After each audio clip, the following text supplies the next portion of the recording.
Rangpur milky Malda.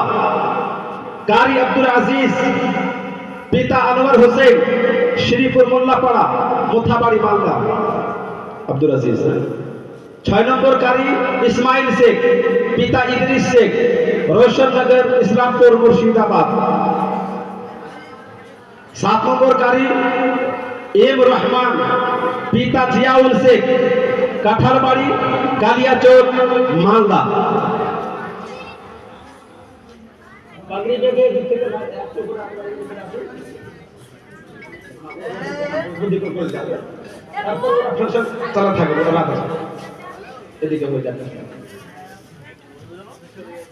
আচ্ছা, যত যার যার ছেলে, কারো ছেলে আলী হয়েছে, কারো ফাজিল হয়েছেন, কারো ছেলে কারি সাহেব হয়েছেন, আপনি চোখটা বন্ধ করুন আর এই দৃশ্যটা কল্পনাতে আনেন যে সুবহানাল্লাহ, আমাকে আল্লাহ